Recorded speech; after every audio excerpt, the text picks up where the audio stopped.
আল্লাহ আমাকে সিগাল কুকুর না বানাইয়া, কুত্তা বিলাই না বানাইয়া, আমাকে জানোয়ার না বানাইয়া, আমাকে সিগাল কুকুর না বানাইয়া, অন্য কোন জাতির ঘরে জন্ম না দিয়ে আল্লাহ তাআলা আমাকে মানুষ বানাইয়া মুসলমানের ঘরে জন্ম দিয়েছেন। এই জন্য ভাই আমরা সকলেই আল্লাহ তাআলার দরবারে একটু শুকরিয়া আদায় করি, সবাই করি আলহামদুলিল্লাহ। এটা শুকরিয়া আদায় করে শেষ করি। এরপরে যে আমরা মানুষ বানাইছে, মানুষ বানাইয়া যে আল্লাহ মানুষে আমার লাগেন যে আল্লাহ আরো কত কিছু বানাইছেন, এইটা যদি সব এই বক্তা দ্বারা আমরা এই বক্তা দ্বারা দাওয়াত করে আনছি এই দূরা থেকে, তারা যদি সারা রাত সারা দিন আবার এইরকম ভাবে দিনের পর দিন বয়ান করতে থাকে, মাসের পর মাস বয়ান করতে থাকে, আর আপনারা বসে শুনতে থাকেন, এই যে মানুষের জন্য আল্লাহ কত নিয়ামত এই দুনিয়াতে দিচ্ছেন, এই নিয়ামত গুলি শেষ করতে পারবে না বয়ান করে জীবন শেষ করতে পারবে না। এত নিয়ামত আল্লাহ, এত নিয়ামত আল্লাহ আমাদেরকে দিছে। আল্লাহ তাআলা বলেন লাকাদ খালাকনাল ইনসানা ফি আহসানি তাকবীম। এই দুনিয়ার মানুষ আমি চন্দ্র বানাইলাম, সূর্য বানাইলাম, আসমান বানাইলাম, জমিন বানাইলাম, কত গ্রহ নক্ষত্র বানাইলাম, কত সৃষ্টি আমি সৃষ্টি করলাম, কত মাখলুকাত আমি সৃষ্টি করলাম। মানুষ দেখার জন্য পাগল হয়ে যায়, মানুষ দেখার জন্য হাজার হাজার টাকা খরচ করে, হাজার হাজার ডলার মার্কিন ডলার খরচ করে চন্দ্রে যাইতেছে চন্দ্র দেখার জন্য। ও বাবা, এই বিভিন্ন গ্রহ যাইতেছে গ্রহ দেখার জন্য, বিভিন্ন প্রমোদ জায়গায় এইরকম কক্সবাজার যাইতেছে সাগর সৈকত দেখার জন্য। কথা ঠিক কিনা বলেন? সবকিছু দেখার জন্য তুমি এইদিকে শীতে যাও, বান্দারে তুমি একবার তোমার দিকে নজর করে চাইলে না, আল্লাহ তোমাকে কত সুন্দর করে একটা মানুষ বানাইছে। বলেন সুবহানাল্লাহি ওয়া বিহামদিহি, সুবহানাল্লাহ বলেন।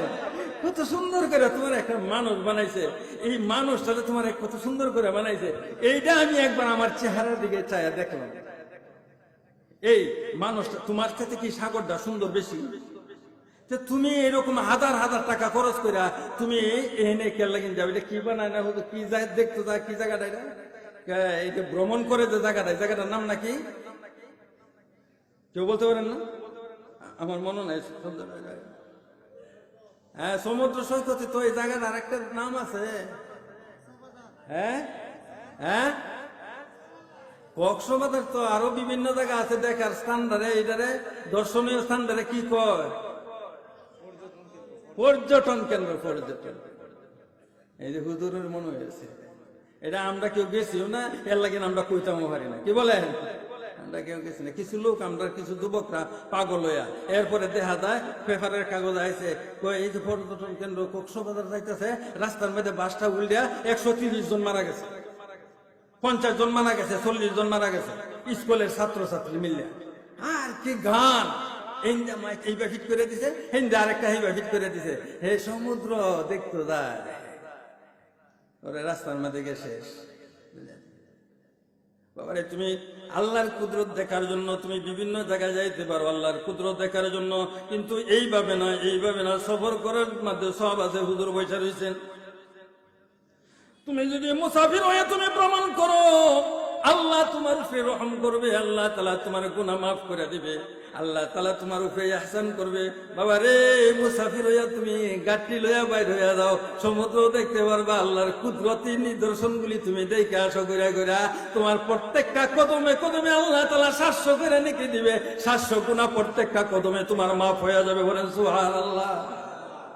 একটা কদম তুমি সামনে বাড়াইবা মুসাফির হইয়া, তুমি এটা কোন পর্যটন কেন্দ্র যাইতাছ, তোমার কদমে কয়টা নেকি পাওয়া যায়? আল্লাহ রাসূল বলছে, তুমি যদি একটা কদম সামনে বাড়াও, বাবার এই 700 করে নেকি হবে, 700 গুনাহ মাফ হয়ে যাবে। খালি কদমটা বাড়াইছো, একটা কদমে, এক একটা কদমে তোমার 700 করে নেকি তোমার আমলের মধ্যে দেওয়া হবে। এটা কি সাধারণ ব্যাপার? আল্লাহর কুদরতি নিদর্শনগুলি তুমি ভ্রমণ করে করে দেখো, আর সবচাইতে বেশি কুদরত হলো একটা মানুষ। আমি কত সুন্দর করে এই মানুষ বানাইছি, বলেন সুবহানাল্লাহ। আল্লাহ এটা নিজে কইতেছে, লাকাদ খালাকনাল ইনসানা ফি আহসানি তাকওয়িম। আমি সবচেয়ে সুন্দর করে আমার এই সৃষ্টি জগতের মধ্যে আমি যা সৃষ্টি করেছি সবকিছু সবচেয়ে সুন্দর করে আমি তোমারে বানাইছি, আমি মানুষ বানাইছি। মানুষটা কত সুন্দর, আর এই মানুষটা এত খারাপ হয়ে গেল কেমনে? এই মানুষটা এত খারাপ হইলো কেমনে? এই মানুষটা